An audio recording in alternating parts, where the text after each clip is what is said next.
in that, and as you look at that, Aaron, these graduates of this coding school getting $75,000 coming out of the school. Yeah, it's a phenomenal story. I love that we have this educational opportunity available to our workforce.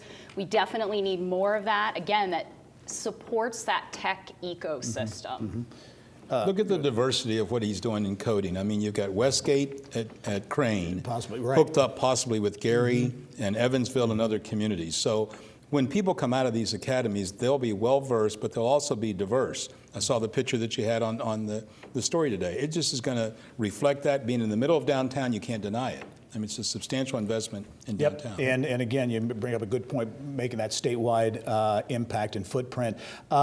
Speaking of statewide, going to the northern part of the state, South Bend, and Robin, I'll start with you on that. The Renaissance District news this week, we reported on that developers there say, hey, we're making progress, we're getting funding. This thing is a go. It's the old Studebaker facility, long vacant and decaying. Could be a kind of a tech center. Well, and it used to stand alone by itself as a building that had just basically been abandoned.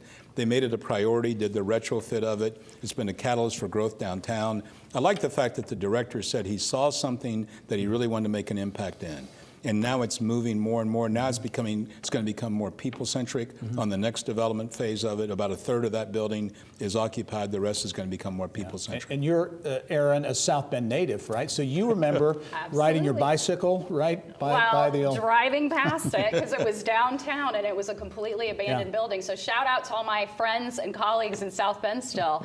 This is a sweetheart story because that area of the city was really kind of desolate for many decades. So I love that they're infiltrating with more tech opportunities in that corridor. Another South Bend story, South Bend Airport responding to growing numbers, investing in some infrastructure improvements. They say they're on path, I think, to have maybe a record year passenger-wise. Yeah, I mean, South Bend definitely needs, I think, more of that supporting infrastructure. Airport is definitely one of those things. I mean, we have a phenomenal airport here with IND in Indianapolis, but we need more connectivity points to the rest of the world to be a global powerhouse. Yep.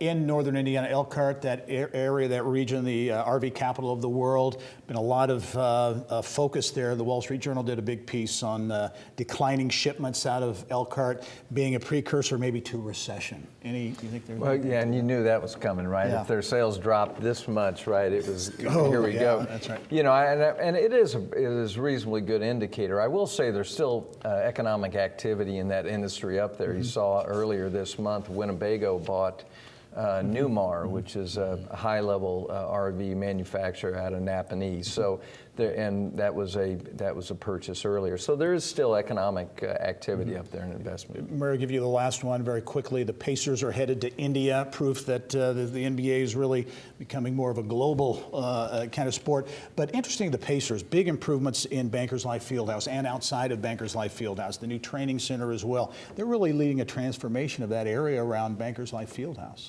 Well, yeah, they're an anchor institution in that area, and that quadrant of downtown has come so far, and they're vitally important. Yep. Yeah. Murray Clark, Aaron Albert, also Robin Winston. Thank you one and all for being on another edition of The Insiders, and we'll be right back after this.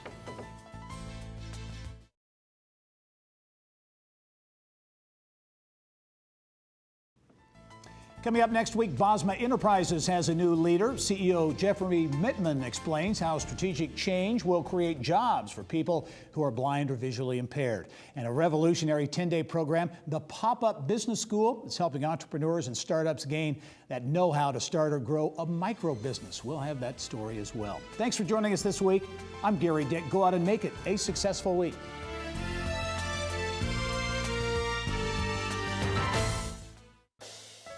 Inside Indiana Business with Gary Dick is a production of Grow Indiana Media Ventures with support from WFYI Productions.